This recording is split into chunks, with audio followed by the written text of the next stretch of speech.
ato'y tutok, ato'y sintro kung una sa Ginoo ra gyud igsoon. Maayo ko si Lord no, sa tibok semana, siya provide sa tanan nato mga panginahanglan ng igsoon. Kaya tayo proteksyonan, may mga pagsulay sa kinabuhi, pero still nga mapadayon ta sa pagpangalagay din sa Ginoo. Amen ba? Unang maayo kita si Lord igsoon, ang langitan na ato i-celebrate karon nga moment ang kamaayo sa Ginoo sa pagmatagos sa kinabuhi. Ayun ba ta na lipay igsoon nga naata karon? Ito kayo si Lord wala usab sa ato ang question wala tay kurente pero still nagyapon mga pamagi kaya provide sa Lord sa tuwang kinabuhi. Atay ang nilta natay microphone igsoon o na nindot nagyapon ato ang pagsimba karon. So wala may ganig so nindot gyapon basta na si Lord sa tuwang pagsimba. Amen. So nindot kayo kung pa wala si Lord useless gyapon. Wala malaman o wala basta na si Lord nindot kayo ato ang pagpagsuot pagsimba din na kaniya. Atong basahon igsoon niya ang tuwan kay Maria sa Ginoo karon nga podcast ko kontagon.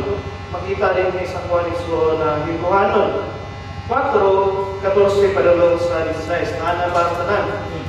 Amen. Sa ato rin igsoon sa pagbasa.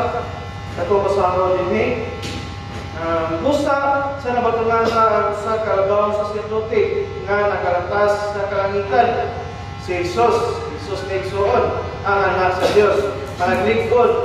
Nagligod kita sa ato ang pagsugid. Ang pagstorya natin so magtuikunta sa diha maluya ta, makuanta natin sa mga pagsulay sa kinabuhi. Kinahanglan nga ato mga pagsugid igsoon ito mga positive side. Amen ba? Sa ato mga giyan karon bisan kaligsoon grabe itong mga pagsulay kay nung nga grabe itong mga pagsulay pero nagyan usap na ni Jesus muna walay rason nga nalilinta maka move forward kanto so nahaligsoon kaya kita walay labaw sa sacerdote nga dili alang matandog sa ato ang pagbati matandog sa pagbati nga ato sa atong mga kaluyahon. Matando kita igsoon. Amen? Kita tuliuman ko anta. Subject ko anta makasalay igsoon. Kung dili usa nga gitintal sa tanang mga paagi sama kanato. Si Jesus usab gitintal. Pero sama kanato igsoon pero apan walay sala.